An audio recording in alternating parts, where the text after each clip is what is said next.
الحمد لله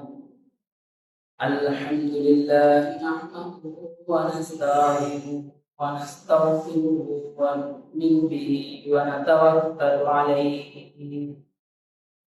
ونعوذ بالله من شرور أنفسنا ومن سيئات أعمالنا من يهده الله فلا مضل له ومن يضلله فلا هادي له ونشهد أن لا إله إلا الله وحده لا شريك له ونشهد أن سيدنا وسندنا وحبيبنا وطبيب قلوبنا ومولانا محمدا عبده ورسوله صلى الله تعالى عليه وعلى آله وأصحابه وبارك وسلم تسليما كثيرا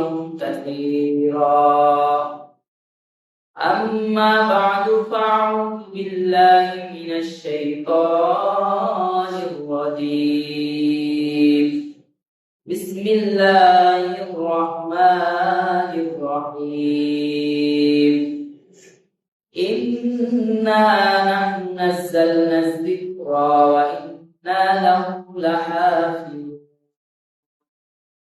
فقال رسول الله صلى الله عليه وسلم خيركم من تعلم القرآن وعلمه فقال النبي صلى الله عليه وسلم أفضل العبادة تلاوة القرآن أو كما قال عليه الصلاة والسلام إن الله ملائكته يصلون على النبي يا أيها الذين آمنوا صلوا عليه وسلموا تسليما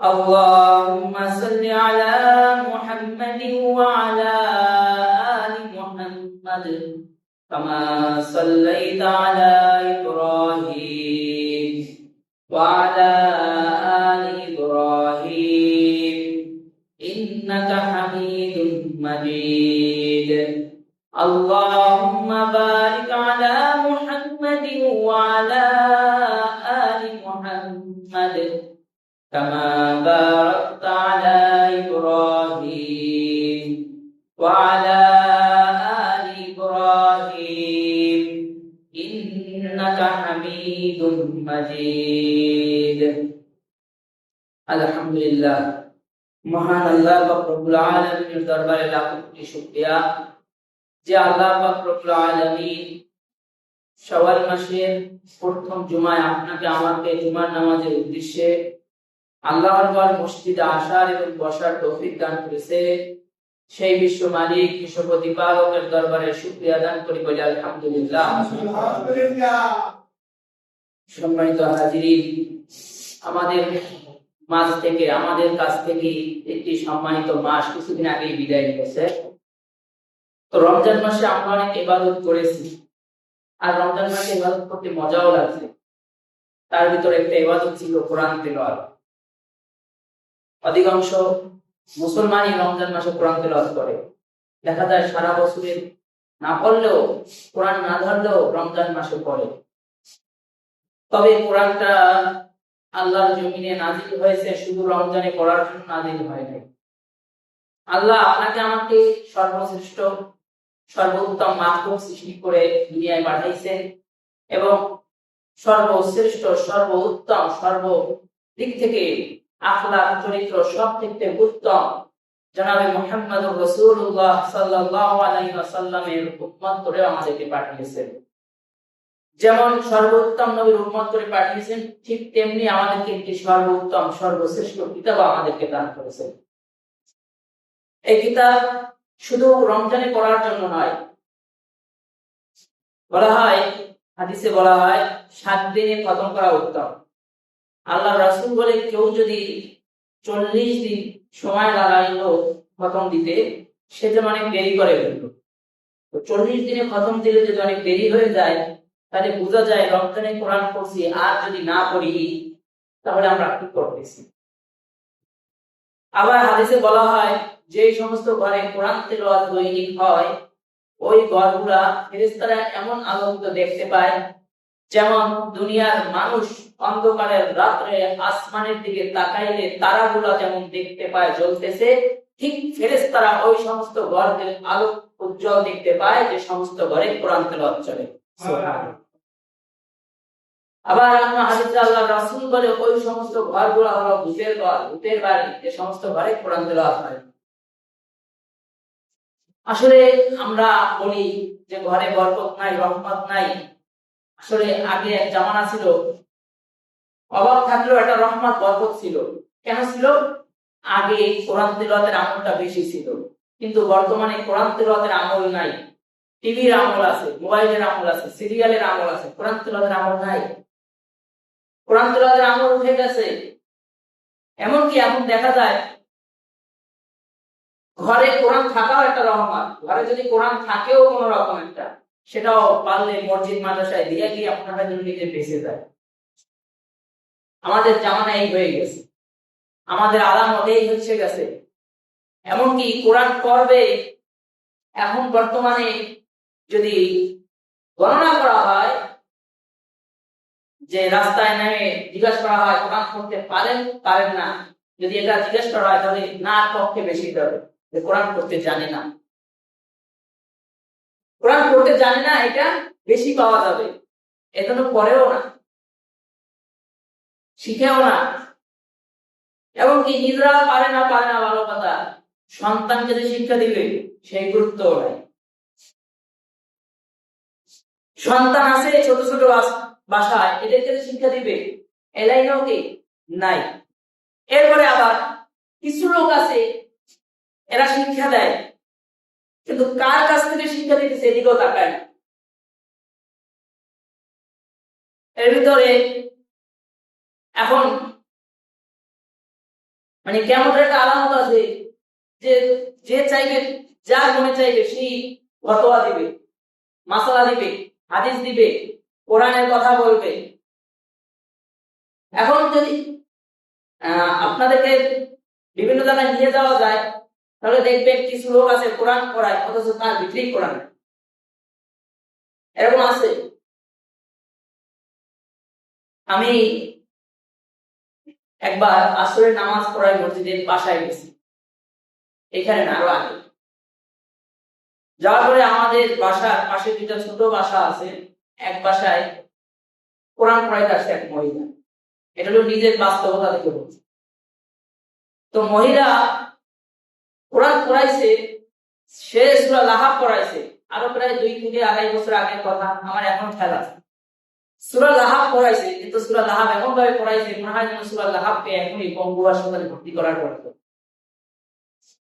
নাউজুবিল্লাহ বলে। তার মানে বুঝেন যে কি অবস্থায় পড়াইছে। তখনই কিছু জিজ্ঞাসা করলো, এমনটা আমার ঘর থেকে আমার মা নিষেধ করছে, এই জন্য আর জিজ্ঞাসা করি নাই। কিন্তু সবকিছু তো মেনে নেওয়া যায় না। যেই মহিলা পড়াইছে, আমি মহিলাকে পরের দিন রাস্তায় দেখা হইলো বা 2-4 দিন পরে দেখা হইলো, তাকে দাওয়াত দিলাম যে দেখেন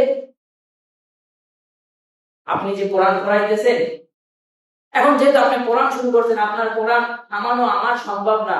অবশ্যই আপনার কাছে মানুষ আসবে, কিন্তু আপনার নিজের পড়াই তো ঠিক না। আপনি যেগুলো পড়াবেন আর এইগুলো তারা শিখবে, এই কিয়ামত পর্যন্ত ভুল করবে, আর এইগুলা বদ আমলি কোরআন ভুল পড়ার কারণে যে গুনাহগুলো হবে সব আপনার আমল নামায় যাবে। অর্থাৎ আপনি একটু সহিষ্ণুভাবে পড়েন, শিখে তারপরে পড়া। যদি কেউ আপনাকে না শিখায় আপনি আমার কাছে আসেন, আমি আপনাকে বিনামূল্যে শিখাবো, আপনি আমার কাছ থেকে জানিয়ে নিন। আমি তাকে এই দাওয়াত দিলাম। এটা তাকে একদিন দাওয়াত দিছি, কিন্তু পরের দিন থেকে রাস্তায় যদি তার সামনে আমি পড়ি, তার চোখ যেন সিংহের চোখ আর বাঘের চোখ হয়ে যায়, মানে এখন আর আমারে দেখতে পারে। এই হলো অবস্থা। তো যে কোরআন শিখাইতেছে নিজেরই পড়া ঠিক নাই, কোন জায়গায় টান হবে, কোন জায়গায় বন্যা হবে, কোন জায়গায় টানতে হবে, এটা জানতেছে না, কি শিখাবে। এরপরে এই যে এদের কাছে গেছে, কেন গেছে জানেন? এরা টাকা কম নেয়। এটা আমি পরে গবেষণা করে দেখলাম যে এদের কাছে কেন পড়ে, বলে টাকা কম নেয়। এরপরে আসে তারা টাকা কম নেয়, তারাও করতে পারে না, তারা যেটা পাবে ওটাই তাদের লাভ। এরপরে মুসলমানরা মাসালা দেয়, ফতোয়া দেয়, কোরআন পড়ায় টাকা নেওয়া জায়েজ নাই, কোরআন বিক্রি করা জায়েজ নাই। হ্যাঁ, কথা ভালো, সুন্দর, সত্য কথা। এটা একদম 100% সত্যি কথা যে কোরআন কেনা বেচা কি নাই, জায়েজ নাই। এখন আসে, আপনার সন্তান যদি কোরআন শিক্ষা না করে, তাহলে হাসরের ময়দানে কি মসজিদের ইমাম সাহেবকে জবাবদিহিতা করতে হবে, মুয়াজ্জিন সাহেবকে জবাবদিহিতা করতে হবে, নাকি আপনাকে জবাবদিহিতা করতে হবে?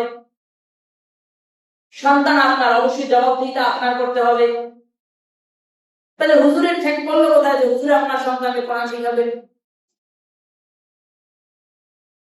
আবার রাগ করেন না, আগে বিষয়টা বুঝবেন। ঠেক আপনার, কারণ হাসরের ময়দানে জবাব দিতে হবে আপনার, আল্লাহর সামনে জবাব দিতে হবে কার? বাবা, মা। তাহলে হুজুরের দোষ কি? হুজুরের কাছে যখন নিয়ে আসবেন তখন হুজুরের দায়িত্ব। আর হুজুররা যে টাকাটা নেয়, হুজুরের মাগনা পড়াইবে, হুজুরের সংসার নাই, হুজুরের নিজের খরচ নাই, এটা হলো একটা দিক। এটা হলো একটা দিক। অবশ্যই হুজুরের কিছু প্রয়োজন আছে, তবে হ্যাঁ, হুজুরের নিয়ে তো খাঁটি থাকতে হবে যে কোরআন বেচা কিনা জায়েজ নাই, এটা হুজুরের ভিতরে থাকতে হবে, তাহলে এটা ইবাদত হবে। কিন্তু কোরআন বেচা কিনা জায়েজ নাই, কিন্তু সময় কেনা বেচা কি করা আছে, জায়েজ আছে। সময় চুক্তিতে আপনারা কাজ করেন না, যে আপনার অফিসে আমি এই সময় সকাল 8টা থেকে বিকাল 5টা পর্যন্ত কাজ করব, এরকমের সময় করেন না, চুক্তি হয় না অফিসের সাথে? বা কেউ যদি রাজমিস্ত্রি, কাঠমিস্ত্রি বা বিভিন্ন মিস্ত্রিরা, এরা কি বলে যে সকাল থেকে কাজ শুরু করব, সন্ধ্যা পর্যন্ত কাজ করব, আর আমার এই টাকাটা দিতে হবে। তাহলে তার মানে কি সময়ের চুক্তি করছে কিনা? সময়ের একটা চুক্তি করছে না? তার মানে বোঝা যায় সময়ের চুক্তি করা জায়েজ আছে। এরপরে হাদিসে আছে যে যদি সর্বশ্রেষ্ঠ কোন পারিশ্রমিক পায় তাহলে কোরআন পাবে। এবার আসেন, তার মানে বোঝা গেল আপনি কোরআন পড়ানোর কারণে হুজুরকে টাকা দিতে না চাইলেও হুজুরের সময় যে আপনার সন্তানকে দিবে, এই সময়ের কারণে হুজুরের যেটা চাহিদা থাকবে, সেই সামর্থ্য থাকলে আপনার দিতে হবে সেটা। সময়ের কারণে পড়াই সেই জন্য দিবেন না, কারণ এটা দিয়ে খুলে পারবেন? সারা দুনিয়া দিয়ে দিলে তো পারবেন না। ইমাম শাফি রহমাতুল্লাহ জামানায় এক লোকের সন্তান হয় না, পরে কসম করছে আল্লাহ একটা সন্তান দিলে, সন্তান হয় না, পরে অনেক আমল খাতরা করার একটা সব মেয়ে হয়েছে, পরে কসম করছে আল্লাহ আমাকে মেয়ে দিছে, মেয়ে যখন বিয়ে দিব তখন সারা দুনিয়ার ভিতরে সবচেয়ে যেটা দামি জিনিস, এই জিনিসটা আমি আমার মেয়ের সাথে দিয়ে দিব। এখন মেয়ে বিয়ার উপযুক্ত হয়ে গেছে, এখন সে ওই কসম পুরা করবে কিভাবে? সারা দুনিয়ার দামি জিনিস কি আছে, এর কাছে যায়, ওর কাছে যায়, কেউ বলতে পারে না। এই আলমের কাছে যায়, ওই আলমের কাছে যায়, কেউ বলতে পারে না দামি জিনিস কি। ইমাম শাফি রাহমাতুল্লাহর কাছে গিয়ে বলে, হযরত আমি তো এই নিয়ত করে ফেলেছি সবচেয়ে দামি জিনিস উপহার দিব আমার মেয়ের বিবাহের সময় জামাইকে। ইমাম শাফি বলে, তোমার মেয়েকে কোরআন শিক্ষা দাও এবং যখন বিবাহ হবে তখন মেয়ের সাথে একটা কোরআন দিয়ে দিবে। এটাই হলো আসমান আর জমিনের ভিতর সবচেয়ে দামি জিনিস। তার মানে বোঝা গেল আসমান আর জমিনের ভিতর সবচেয়ে দামি জিনিস কি? কোরআন। এবার মানুষ দেখতে চার দোকানে বসে ফতোয়াবাজি করে, মাসালা আদান প্রদান করে, যে জামানা আসছে হুজুররা কোরআন বেচতে খায়, এরকম একটা কথা আছে কিনা? এই কথার ভুক্তভোগী আমি নিজেও। একবার এক ছাত্রকে পড়ানো শুরু করছি, এর নানি দোকানে গিয়ে কইতেছে অমুকের নাতি অমুকের ছেলে দিয়ে কোরআন পড়ায়, সে এত টাকা নেয়, এই সময় পড়ায়। এর মধ্যে আমি ওইখানে উপস্থিত হয়েছি। পরে আমি তাকে জিজ্ঞাসা করলাম, কোরআন পিছে খাই, বেশ আপনার কথাটা খুব সুন্দর হয়েছে, এবার আপনি আমার কথা জবাব দেন, আপনি আমাকে কোরআন পড়ায় কয় টাকা হারিয়ে দেন? তাই এত টাকা দেই। সম্ভবত তখন আমি 1000 বা 15,000 টাকায় পড়াইতাম, সেটা উল্লেখ করছে। আমি বললাম আপনার নাতির ইংরেজি কোরআন কয় টাকায়? 2000 টাকায়। বললাম বাংলা কোরআন কয় টাকায়? 2500 টাকায়। রিসার্চের একসাথে পড়ায়। আমি বললাম আপনার বাংলা, অঙ্ক, ইংরেজি দামি না কোরআন দামি? আপনি বলে এবার বলে কোরআন দামি। আমি বলি কোরআন যদি দামি হয় তাহলে আগামীকাল থেকে আমাকে 5000 টাকা দিয়ে। কারণ কি? কোরআন দামি না? আপনারাই বলবেন কোরআন দামি, তাহলে কোরআনকে যথাযথ মূল্যায়ন করতে হবে কিনা? আসলে মুমিন আর মুসলমানের ভিতরে এই কোরআনের মূল্য না থাকার কারণে আজ নাস্তিক, মুরতাদ, ইহুদি, খ্রিস্টানরা আমাদের কোরআনকে পায়ের নিচে দিয়ে শরীর বসার সাহস পায়। কারণ আমাদের ভিতরে কোরআনের আজমত আর সম্মান মুসলমানের ভিতরে নাই। আজ মুসলমানের ভিতরে কোরআনের আজমত সম্মান না থাকার কারণে নাস্তিক, মুরতাদ কোরআনের ছবির উপরে পোশাক করে এমন ছবি আবার পোস্ট করে। কেন করে? মুসলমানের ভিতরেই তো কোরআনের সম্মান নাই। যেটাকে মাথার উপর রাখা উচিত ছিল সেটাকে মুসলমান মাথার উপরে রাখে নাই। মুসলমান যদি কোরআনের সম্মান আর মর্যাদা দেখাইতে পারত, তাহলে কোন ইহুদি, খ্রিস্টান আর নাস্তিক মুরতাদ কোরআনকে অপমান করার সাহস দেখাইতে পারত না, এতটুকু বিশ্বাস করি আমি। কিন্তু নিজেদের ভিতরে কোরআনের সম্মান আর মর্যাদা না থাকার কারণে ইংরেজির মর্যাদা আছে, অঙ্কের মর্যাদা আছে, সমাজ বিজ্ঞান এগুলোর মর্যাদা আছে, কিন্তু কোরআনের মর্যাদা নাই। কিছুদিন আগে এক জায়গায় গিয়ে দেখলাম বাচ্চা অনর্গল ইংরেজিতে কথা বলতেছে, অনর্গল, প্রত্যেকটা কথা ইংরেজিতে বলতেছে। এখন পর্যন্ত স্কুলে ভর্তি করে নাই কিছু। আমি বললাম আরবি হরফ গুলো বলতো, মানে আরবি হরফ কি কোন জগতের হালু হয়ে গেছিলেন? মুসলমানের সন্তান, মুসলমানের আওয়াজ, তো আগে তো শিক্ষা দেওয়া উচিত ছিল কোরআন। আমাদের ফরজ ইবাদত, এটার নাম কি? সর্বোত্তম ইবাদতের নাম কি বলেন তো? নামাজ। আমাদের ফরজ ইবাদতের নাম কি? নামাজ। নামাজ আমাদের উপর কি ফরজ, ওয়াজিব, নফল কোনটা? 5 ওয়াক্ত নামাজ কি ফরজ? জোরে বলে ফরজ। দরকারে বলতে 5 ওয়াক্ত নামাজ কি ফরজ না? নামাজ ভঙ্গের প্রথম কারণ কি? নামাজের অশুদ্ধ করা। তাহলে নামাজ ফরজ, আর নামাজের কিরাত অশুদ্ধ বলে যদি নামাজ ভাঙে, তাহলে কিরাত ঠিক করা কি যেটা ফরজ সেটার মাসলা শিক্ষা কি ফরজ। তার মানে নামাজের জন্য কিরাত শিক্ষা করা কি হাফেজ হওয়া ফরজ না, কিন্তু ন্যূনতম সহি শুদ্ধভাবে ওই কিরাতগুলো শুদ্ধ করতে হবে যাতে আপনি নামাজ পড়তে পারেন। ইমামের সাথে না হয় 4 রাকাত পাইছে গেলেন, ফরজ নামাজ ফরজ রাকাতগুলো পাইছে গেলেন, আরগুলোর অবস্থা কি আপনার? বলা হয় কোরআন অশুদ্ধ অবস্থায় 3 ব্যক্তির নামাজ হবে। যদি কোনো ব্যক্তি এমন হয়ে যায় ওলামায়ে কেরাম পায় নাই, হাফেজে কোরআন পায় নাই, বৃদ্ধ হয়ে গেছে, বিছানা থেকে লড়তে পারে না, এমন ব্যক্তি যদি হয় তাহলে তার নামাজ হয়ে যাবে। বা এমন কোন বলা হয় জনবসতি আছে যেখানে ওলামায়ে কেরাম যায় নাই, ওখানে কোনো আলেম নাই, হাফেজ নাই, কোরআন পড়তে পারে না কেউ নাই, শিখাইতে পারে না কেউ নাই, ওই জায়গায় যদি কেউ নামাজ পড়ে অশুদ্ধভাবে তার নামাজ হবে, কারণ ওখানে শিক্ষা করার কেউ নাই। কিন্তু যেখানে শিক্ষা দেওয়ার মতো লোক আছে, যেখানে লোক পাওয়া যাইতেছে, হাফেজে কোরআন পাওয়া যাইতেছে না, কাজে লাগাইতেছে না, আপনি কি জবাব দিবেন আপনার নামাজে? এজন্য যেটা বলতেছি, এরপরে দেখবেন যখন হুজুরদের কাছে পড়াইতে আসে, যারা একলো কিছু আছে যারা পড়তে পারে না এদের কাছে পড়ায়, কারণ কি টাকা কম দেয়। এরপরে কিছু আছে টাকা বেশি দিয়েই পড়ায়, কিন্তু টাকা যখন বেশি দেয় এর গরম কি জানেন? আর হুজুর 2 মাস পড়াইতেছে না, এখনো কোরআন পড়তে পারতেছে না, এখনো কায়দা শেষ করতে পারে না। মানে দেখছে যে ছোট একটা কায়দা দেখছে, 3 মাস হয়ে গেছে এখনো শেষ করতে পারলেন না, মানে খুব গরজ, মানে টাকা দিতেছে।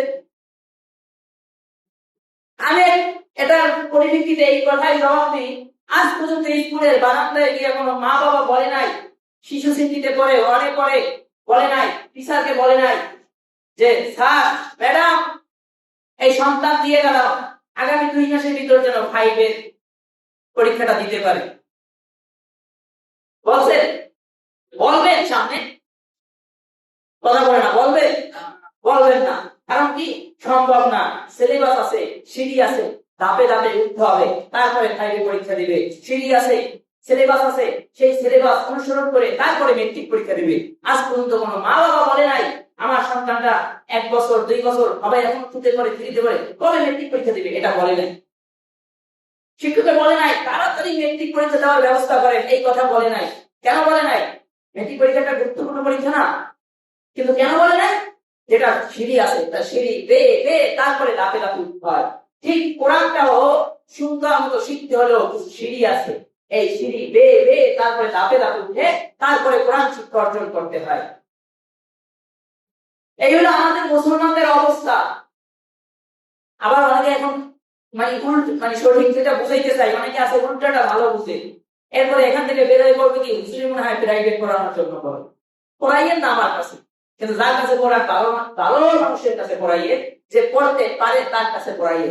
আমি এমনও দেখছি এক ম্যাডাম কোরআন পড়ায়, সে এরকম উঁচা টুলের উপরে বসছে আর নিচে কোরআন নিয়ে বসছে, এখনই কোরআনের সাথে বেয়াদবি করতেছে। তো যে ম্যাডাম কোরআনের সাথে বেয়াদবি করে কোরআন শিক্ষা দেয়, এই ছাত্রগুলো কি কোরআনের আদব শিখবে? এবং কি যেইভাবে কোরআন পড়ায় এর পাশের তার মেয়ে আবার টিভি দেখতেছে, সিনেমা হল বাজতেছে। এবং কি ওই জায়গার আরেকটা আশ্চর্যজনক কথা হলো, আল্লাহ ওই পাশের মসজিদে আমাকে আলোচনা করার সুযোগ দিচ্ছে আর আমিও ছাড় দেই নেই, সুযোগ পাই আমিও সুযোগ কাজে লাগাইছি। আলোচনা করার মাধ্যমে জায়গা 20 থেকে 30টা স্টুডেন্ট চলে আসছে, এবং যেগুলো কোরআন নিয়েছিল কোরআন পড়তে এগুলো আছে, এগুলো আবার নতুন করে সেই আলিফবাতা থেকে কোরআন পড়ছে। এই হলো পড়ার অবস্থা। যারা পড়তে পারে না, বিভিন্ন মেয়েরা বিভিন্ন মানে স্কুলে পড়ছে, কোন সময় তাবলীগে গেছে বা কোনো কারণে একটু নামাজ পড়ে আমাদের একটা গায়ে দিছে, মনে করে বড় হুজুর হয়ে গেছে, এর কাছে পড়তে দেয়, আরেও চিনতে পারে যাও সরু, আরেও পড়াই দিছে। এই সমস্ত ছাত্র যদি আমরা ধরি তাহলে ওকে আবার নতুন করে পড়ানোর প্রয়োজন হয়। এই হলো অবস্থা। তো আমি যেটা বুঝাইতে চাই, আপনি আপনার সন্তানকে অবশ্যই ইংরেজি শিক্ষা দিবেন। যদি ইহুদি খ্রিস্টানরা ইংরেজি পারে তাহলে মুসলমানদের ইংরেজি জানার দরকার আছে। যদি ইহুদি খ্রিস্টানরা অঙ্ক জানে তাহলে মুসলমানদের অঙ্ক জানার দরকার আছে। যদি ইহুদি খ্রিস্টানরা সমাজ বিজ্ঞান ইতিহাস জানে তাহলে মুসলমানেরও সমাজ বিজ্ঞান ইতিহাস জানার প্রয়োজন আছে। কারণ ইতিহাস যখন মুসলমান জানবে না তখন ইহুদি খ্রিস্টান এই ইতিহাস বিকৃত করে দিবে। এজন্য মুসলমানদের এগুলো জানার প্রয়োজন আছে। তবে ইংরেজি, বাংলা, অঙ্ক এগুলার থেকে সব থেকে গুরুত্ব হলো মুসলমানের কোরআন। অর্থাৎ সব বই যত কিতাব আছে সর্বশ্রেষ্ঠ কিতাবের নাম কি বলেন তো? জবান খুলে বলেন। হ্যাঁ, এই কোরআন শিক্ষা করতে হবে।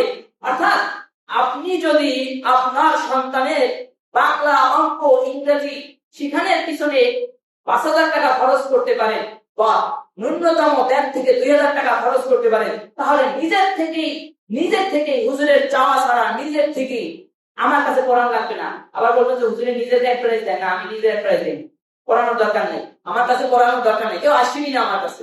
আমি আমার জন্য বলতেছি না, আপনার সন্তানের জন্য আমি বলতেছি। যেভাবে আপনি আপনার সন্তানকে বাংলা ও ইংরেজি শিখাইতেছেন, ওখানে শিখাইতে যদি আপনি 2,000 টাকা খরচ করেন, তাহলে নিজের থেকে কোরআন শিক্ষা দেওয়ার জন্য 2,500 টাকা খরচ করবেন। কেন করবেন? এটাই কোরআনের সম্মান আর এটাই কোরআনের মর্যাদা। তবে এটা কি কোরআন পড়ানোর কারণে দিতে না, যে আলেম আপনাকে, যে কোরআনের হাফেজ আপনার সন্তানকে কোরআন শিক্ষা করার জন্য সময় দিতেছে, এই সময়ের পারিশ্রমিক দিবেন, এটা জায়েজ আছে? মানে ঠিক করছে কি আপনার সন্তানের পড়াইবে, হাসরের ময়দানে সন্তানকে দাঁড়া করাইবে, এই কোরআন পড়ছ নাই কেন? মা বাবা শিক্ষা নেই, আমরাই তো জিজ্ঞেস করি আপনি কোরআন শিখেন নাই কেন? মা বাবা শিখায়নি, তাহলে আল্লাহর কাছে কি বলবে? আপনার ছাইড়ে দিবে। মা এমনিতে না খাই আমাদের খাওয়াইছে, মায়ের নামটা কেমনে বলবে তখন সাথে সাথে বলবে আমার মা আমাকে কোরআন শিক্ষা দেয় নাই তাই আমি নামাজ পড়তে পারি নাই, আমার বাবা আমাকে কোরআন শিক্ষা দেয় নাই তাই আমি নামাজ পড়তে পারি নাই। তার মানে হাসরের ময়দানে জবাবদিহিতা কিন্তু আপনাকেই করতে হবে। এজন্য আমি যেটা বুঝাইতে চাই যে কোরআন শিক্ষা যারা দিতেছে, মানে যাদের সন্তানকে শিখাইতেছে, যার কাছে শিখাবেন তার তেলাওয়াত শুদ্ধ আছে কি এটা দেখবেন। 300 টাকায় হুজুর পয়সা কোরআন শুরু করে দিচ্ছে, অথচ পড়তে পারে না, তাহলে অবস্থা কি হলো? ওই যে বললাম কিছুক্ষণ আগে বললাম না যে এক মহিলা ধরছি, এরকম বহুত আছে। এক মসজিদে নতুন ইমাম রাখছে, বন্ধুরে বললাম বন্ধু নতুন ইমাম রাখছে চলো দেখে আসি। হযরত বয়ান করার সময় বলতেছে যারা নামাজ না পড়ে তাদেরকে জাহান্নামে দিবে, বলেন সুবহানাল্লাহ। আমি একটু হাসি পেয়েছি, আমি মুখ চাইবা ধরে হাসছি, বয়ানের সময় এরকম উল্টাপাল্টা বলছে। এরপরে খুতবা দিছে খুব সুন্দর, এরপরে নামাজ দাঁড়াইছে, মানে একজন ইমামের কথা বলতেছি, আপনাদের কথা না। এরপরে নামাজ দাঁড়াইছে, কিরাত যখন পড়ে তখন ভাবলাম আমি এই এলাকায় নতুন আসছি, আমি যদি বলি কিরাত শুদ্ধ হয় নাই, নামাজ আবার পড়া লাগবে, তাহলে আমি কে ঢুকলাম? তবে আপনি বেশি বলে 2 দিন হয়েছে আইসেন, এখন কি করা যায়? চিন্তা করলাম ছাত্রদেরকে নিয়ে মসজিদে আই, মাদ্রাসায় গিয়ে আলাদা নামাজ পড়বো, কিছু বলার দরকার নাই। তো নামাজের সালাম যখন ইমাম সাহেব ফিরাইলো, আমার বন্ধু সাথে সাথে দাঁড়াই বললো নামাজ হয় নাই, নামাজে ভুল হয়েছে। কারণ তার ওখানে অধিকার আছে, সে ওখানে 2-3 বছর রয়েছে, ইমাম হইল নতুন, কিন্তু এই হলো মাদ্রাসায় 2-3 বছর হয়েছে, অর্থাৎ তার একটা মানানসই গণ্যমান্য আছে। সে বলল নামাজ হয় নাই। ইমাম সাহেব ভুল স্বীকার করে না, আমি অমুকের নাতি, অমুক হুজুরের নাতি, বলে আমি ক্লাস 5 থেকে নামাজ পড়াইছি। আমি বলি কোথায় কোথায় নামাজ পড়াইছেন? যেখানে যেখানে নামাজ পড়াইছেন সেখানে সেখানে গিয়ে বলেন আবার নামাজ পড়ো। ক্লাস 5 থেকে নামাজ পড়াইছেন, আপনি তো তখন আবাও ছিলেন, নামাজ হয়েছে? এরপরে বললো তাহলে কোথায় ভুল হয়েছে? তখন জবাব দিলাম আমরা যে ভুল তো অনেক ভুল হয়েছে, কোনটা বলবো? এই হলো এখন ইমামের অবস্থা। তো বর্তমানে এমন ইমাম খুঁজলে পাওয়া যাবে যে ইমামের কেরাত ঠিক নাই, আমাদের দোষী বললাম। তো বিষয় হলো আপনাকে এই কথা বলার কারণ হলো আপনি আপনার সন্তানকে কার কাছে কোরআন শিক্ষা দিবে, অবশ্যই তার পড়া শুদ্ধ হতে হবে না। যে হাড়ির ভিতরে মধু নাই সে মধু দিবে কি করে? যে কলসির ভিতরে দুধ নাই তার কাছ থেকে কি দুধ পাবেন আপনি? অর্থাৎ মধু পেতে হলে মধুওয়ালার কাছেই যেতে হবে। ঠিক কোরআন সঠিকভাবে শিক্ষা করার জন্য কোরআনওয়ালার কাছেই যেতে হবে, এবং সঠিক মূল্য হুজুরে বেশি চাইবে সেই জন্য দিবেন তা না। সন্তানকে 2000 টাকা 3000 টাকায় বাংলা ইংরেজি যদি খরচ করেন, সেখান থেকে যে আপনার আয়ত্ত আছে না, আপনি আপনার সন্তানকে বাংলা ইংরেজি শেখানোর জন্য কয় টাকা খরচ করেন এটা আপনার জানা আছে না? তো আপনি আপনার সন্তানকে কোরআন শেখানোর জন্য যদি 2000 টাকা 2500 টাকা খরচ করেন, তাহলে অবশ্যই সেখানে কোরআন শেখানোর জন্য আরো 500 টাকা বেশি দিবেন। কারণ কি? এটা কোরআনের মর্যাদা, এটাই কোরআনের শান, আর এটাই কোরআনের আজমত। কিন্তু আজ মুসলমানের ভিতরে এই গুরুত্ব না থাকার কারণে আমরা বিভিন্ন সময় দেখতে পাই মিডিয়াতে যে নাস্তিক মুরতাদরা কোরআন বাথরুমে ফেলাই দিতেছে। এটা কেন ফেলায় জানেন? আমি তো মনে করি আমাদের ভিতর কোরআনের সম্মান নাই, সেটা মাথার উপরে রাখা উচিত ছিল, সেটা আমরা মাথার উপরে রাখতে পারি নাই। তো আজ ঘরে ঢুকলে, বিভিন্ন ঘরে গেলে টিভির বিশাল পর্দা আছে, কিন্তু কোরআনটা যদি চোখে পড়ে তাহলে দেখা যায় ওটায় মাদ্রাসায় বাসা বানাইছে। তো যেটা বললাম, সন্তানকে তো সহি শুদ্ধভাবে কোরআন শিক্ষা দিতেই হবে। শুধু কি কোরআন শিক্ষা করলেই হবে? না, কোরআনের আমলও করতে হবে। কোরআন পড়ছেন আর রমজান মাসে পড়বেন। আরেকবার আরেকটা দেখা যায় কি জানেন? কোরআন পড়ে কোন সময়? এক হলো রমজান মাসে পড়ে, আর দ্বিতীয় হলো যখন মা বাবা মারা যায় তখন পড়ে। এবার আমার কথার উত্তর দিবেন, একটু ধরে দিবেন। কোরআন আমার নবী দুনিয়াতে জীবিত থাকা অবস্থায় নাযিল হয়েছে, না আমার নবী ইন্তেকালের পরে নাযিল হয়েছে? থাকা অবস্থায় নাযিল হয়েছে না? একটা কেউ দলিল দিতে পারবেন যে নবী ইন্তেকালের পরে একটা অক্ষর নাযিল হয়েছে? তার মানে বোঝা গেল কোরআন জীবিতদের উপরে নাযিল হয়েছে। কিন্তু আমাদের অবস্থা কি? জীবনে কোরআন পড়ে নাই, জীবনে কোরআন পড়তে জানে না, নামাজ পড়ে নাই, এও মারা গেছে, এর কাছে ব্যবহার করে কি করে কোরআন জান্নাত দিয়ে দিবেন? কোরআন পড়াইয়া এর জান্নাত দিয়ে দিবেন? কি জান্নাত দিবেন? এ নিজেই তো কোরআন পড়ে নাই, তাহলে লাশের পাশে পয়সা কোরআন করে লাভ কি? জীবিত থাকতে কোরআন পড়ে নাই, ধরে কোরআন না ধরছে, নামাজে থাকলেও তো একটা সূরা তেলাওয়াত হইতো, নামাজও পড়ে নাই, তার মানে কোরআন কে শুনেই নাই, কোরআন কে পড়েই নাই, এর লাশের পাশে কোরআন পড়াই কি লাভ দেখাইতেছে? আর মাশাআল্লাহ কিছু হুজুর আছে 200 টাকা পাইছে বাস খতম দিয়ে আসছে,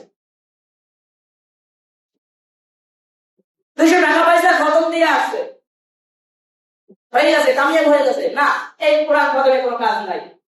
এরকমের ঘটনা শুনতে পাওয়া যায় যে বুজুর্গ কবরে বসে কোরআন পড়তেছে। কবরে বসে যদি কেউ কোরআন পড়ে আর সেটা শোনার জন্য সব কান কিন্তু শুনবে না, সেরকমের কানও হওয়ার প্রয়োজন আছে নাকি? তারা বুজুর্গ হাইতে যাইতেছে, উনি শুনতেছে কবরে কোরআন তেলাওয়াত চলতেছে, মাশাআল্লাহ। কারণ কবরে যিনি কোরআন তেলাওয়াত করে এ তো অবশ্যই দুনিয়াতেও কোরআন তেলাওয়াত করছে, আর যেই কবরে কোরআন তেলাওয়াত করে তার মানে ইনি কোরআনের আশিক ছিল। এখন কবরে তো কোরআন তেলাওয়াত চলতেছে, দুনিয়ায় উপরে জীবিত থাকা বুজুর্গ বলতেছে আসসালামু আলাইকুম, ভিতরে কে কোরআন তেলাওয়াত করতেছেন? বলে আমি অমুক। বলে কবরে কত খতম দিয়েছেন? সংখ্যাটা আমার খেয়াল নাই, কিন্তু হাজারের উপরে। বলে হাজার হাজার খতম আমি কোরআন এই কবরে দিয়েছি। দুনিয়াতে থাকা ব্যক্তি বলে কি জানেন, মাশাআল্লাহ আপনি তো তাহলে অনেক ভাগ্যবান, কবরে এতগুলো খতম দিয়েছেন। ভিতর থেকে বলে ভাই রে, যতগুলো খতম আমি কবরে দিয়েছি এগুলো হলো আমার ইশক আর মুহাব্বতের, কিন্তু এগুলো কোনো কাজের নয়, কারণ এগুলা লেখা হয় নাই, এগুলা লিপিবদ্ধ করা হয় নাই। কিন্তু দুনিয়াতে আমি যে কয়টা খতম দিয়ে আসছি ওইগুলাই আমার আমলনামায় আসছে। অর্থাৎ দুনিয়াতে জীবিত থাকা অবস্থায় কোরআন খতম এগুলা করবে, যতটুকু করে যাবে অতটুকুই আপনার আমলনামায় লিপিবদ্ধ হবে। মরার পরে হাজার হাজার হাফেজে কোরআন এনেও যদি আপনার কবরের পাশে লাশের পাশে বসে পড়া হয় আপনি সওয়াব পেতে পারেন, কিন্তু আপনার কোনো বেনিফিট নাই। তবে বেনিফিট ওই ব্যক্তি পেতে পারে আমি মনে করি যে কোরআনের আশিক ছিল, যে কোরআন ধরছেই না এর জন্য কইরা আমি মনে করি কোনো লাভ হয় না, কারণ এর সাথে কোরআনের সম্পর্কই নাই।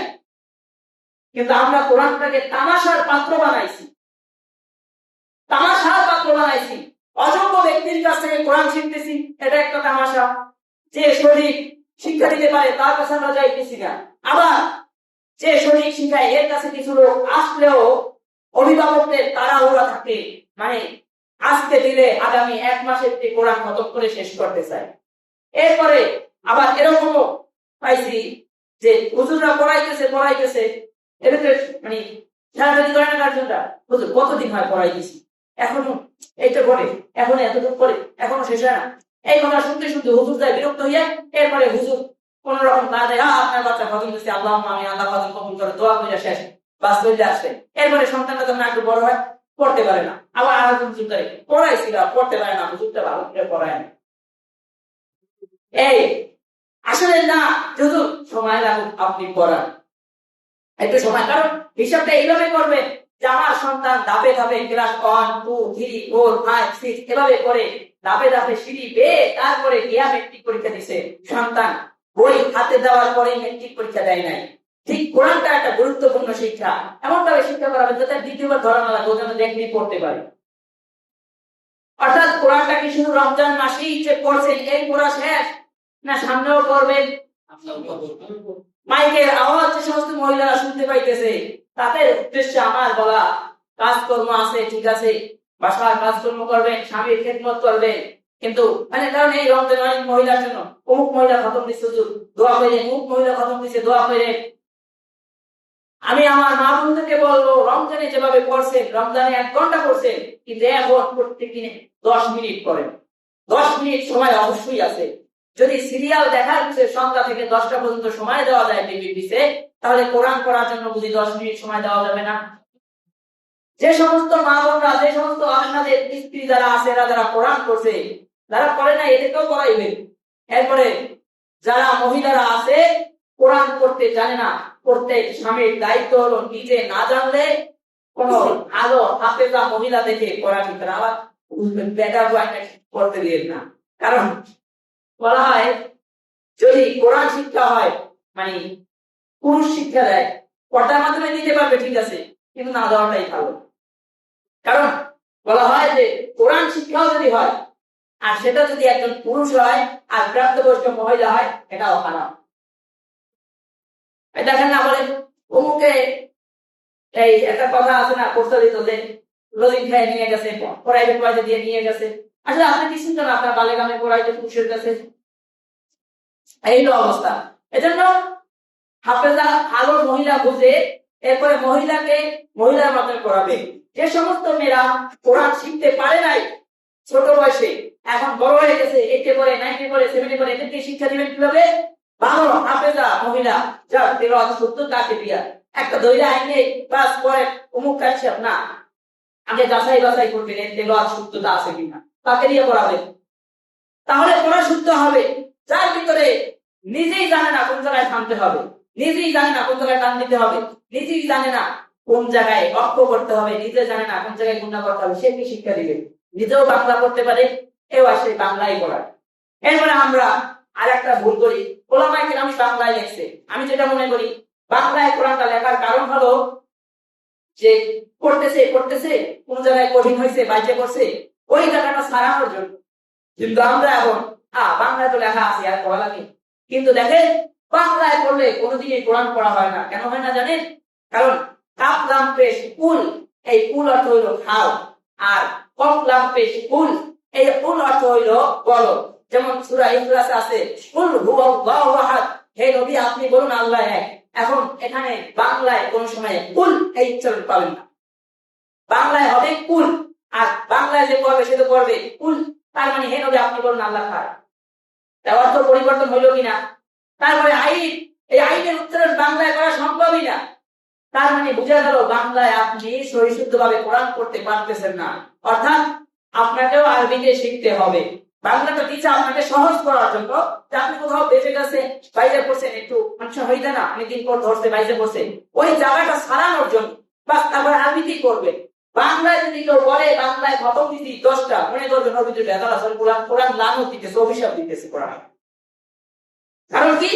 আরবির কিছু উচ্চারণ আছে এগুলো বাংলায় করা সম্ভবই না, কোন রকমই সম্ভব না। আইনের উচ্চারণ কোথায় পাবেন বাংলায়? কমের উচ্চারণ বাংলায় কোথায় পাবে? ক, এই ক উচ্চারণ কোথায় পাবে? গ। বহুত কোরআনে হাফিজি দোয়াদের উচ্চারণ করতে পারে না ঠিক মতো, তাই আপনি বাংলায় এটা পাবেন কিভাবে? অর্থাৎ বোঝা গেল হরফের উচ্চারণই বাংলায় করা সম্ভব না, সেখানে কোরআন বাংলায় পড়বেন কিভাবে? এজন্য শুধু যে বাচ্চাদেরকে শিখাবেন তা না, আপনারাও যারা পড়তে পারেন না তারা আরবিতে শেখার চেষ্টা করবেন। বাংলা বাদ দেন, আরবিতে নাজিল হয়েছে আরবিতেই শিক্ষা করেন। সহি শুদ্ধভাবে কোরআন পড়তে হবে সকলকে, এবং সন্তানকেও সঠিকভাবে শিক্ষা দিতে হবে। যার তার কাছ থেকে কোরআন শিক্ষা নেওয়া যাবে না। ইমাম বুখারী রাহমাতুল্লাহ আলাইহি হাদিস, আগে তো হাদিস, এখন তো বিভিন্ন বই পাওয়া যায় কিন্তু আমরা তো পড়ি না, এর কাছ থেকে ওর কাছ থেকে কোনো হাদিস নেই। ইমাম বুখারী রাহমাতুল্লাহ আলাইহি বলে এক জায়গায় শুনছে একটা হাদিস আছে, এরপরে গেছে, গিয়া দেখে তিনি বাসায় নাই। বলে কই গেছে? বলে অমুক জায়গায় ঘোড়া চড়াইতে গেছে বা যে কোনো একটা পশু চড়াইতে গেছে। গিয়ে দেখে পশুটা তার কাছে আসে না, সে বলতেছে আয় আয়, জামাটা কিন্তু বানাই বলতেছে কি আয় আয়, কিন্তু তার উপরে কি নাই? খাবার নাই। এখন পশুটা তো তার কাছে আসছে আর ধরছে, ঘোড়াটা ধরছে। এই ধরার পরে ওই যে ইমাম বুখারী দেখছে, ইমাম বুখারী সামনে গেছে, বলে তুমি বুঝি আমার কাছ থেকে হাদিস নিতে আসছো? ইমাম বুখারী রাহমাতুল্লাহ আলাইহি বলে হাদিস নিতে আসছিলাম, কিন্তু আপনার হাদিসের প্রয়োজন আমার নাই। তাই কেন? আপনি হাদিস বলবেন না, খোদার কসম আপনি হাদিস আমাকে শোনাবেন না। তাই কেন? বলে আপনি একটা প্রাণীকে ধোঁকা দিয়েছেন, যে আজকে এরকম করে ধরছেন কিন্তু তাই খাবার ছিল না, এই কারণে আমি আপনার থেকে হাদিস নিব না। অর্থাৎ যাদের ভিতর কোরআনের আমল আছে, যাদের ভিতরে কোরআন আছে, সহিহ শুদ্ধতা আছে, তাদের কাছ থেকে কোরআন শিক্ষা করতে হবে। যার তার কাছ থেকে করছে, নিজে কোন রকম করছে, আর এর কাছ থেকে শিখে নেবে। যার ভিতরে 100% আছে সে আপনাকে 80% দিতে পারবে, যার ভিতরে 80-50% সে আপনাকে কি দিবে? যার ভিতরে হরফের শুদ্ধতা নাই। এজন্য যার তার কাছ থেকে কোরআন শিক্ষা নেবেন না। আবারও বলি, যার তার কাছ থেকে কোরআন শিক্ষা নেবেন না। আমার কাছে প্রয়োজন আসেন, বলবেন যে নিজের জন্য বলতেছে, না আমার কাছে আসার প্রয়োজন নাই, কিন্তু যার কাছ থেকে শিখবে, যার কাছ থেকে সন্তানকে শিক্ষা দিবে, সে যেন সহি শুদ্ধভাবে পড়তে পারে সেটা যাচাই বাছাই করার আপনার দায়িত্ব আছে। কেন দায়িত্ব আছে? কারণ আপনাকে মাসে টাকা দিবেন না, তারা আপনাকে দেখে রাখবেন না। কিন্তু আরেকটা জিনিস হলো বাইরে, সবাই মেধা এক না। আপনার বাচ্চা আপনি মনে করতে পারেন মেধা ভালো, কিন্তু দেখা যায় অনেক সময় নিজেরা বিভিন্ন জায়গায় বিভিন্ন নিয়ম কানুনে বাইরে বলে হুজুরকে চাপ সৃষ্টি করবেন না, তাড়াতাড়ি শিক্ষা দেন, তাড়াতাড়ি শিক্ষা দেন। হুজুরকে একটু সময় দিবেন, হুজুরকে ভালোবাসা দিবেন, তাহলে দেখবেন আন্তরিকতা দিয়ে পড়াবে। আর যখন হুজুরের নিচে খোঁচাখুচি করবেন, তখন হুজুরও কোনো রকম ছয় নাই বুঝ দিয়ে কত হয়ে গেছে, আল্লাহ আমি শেষ। এই হলো অবস্থা। তো যে কথাগুলো বলা হয়েছে, আল্লাহ তাআলা আমাদেরকে আমল করার তৌফিক দান করুন। এবং কোরআন শিক্ষা করলে কিন্তু নামাজ শুদ্ধভাবে পড়া যাবে, অর্থাৎ নামাজ পড়া ফরজ। সন্তান যদি নামাজ না পড়তে পারে তাহলে কিন্তু হাসরের ময়দানে জবাব দিতে করতে হবে। এই জন্য নিজেরাও কোরআন শিখবেন, সন্তানকেও কোরআন শিখাবেন। এতক্ষণ যে আলোচনা হয়েছে, আল্লাহ তাআলা যে আলোচনা করা হয়েছে, আমি যতটুকু বুঝাইতে পারছি আপনারা যতটুকু বুঝতে পারছেন, এর উপরে আল্লাহ তাআলা আমল করার তৌফিক দান করুন। আমিন। আলহামদুলিল্লাহ রাব্বিল আলামিন।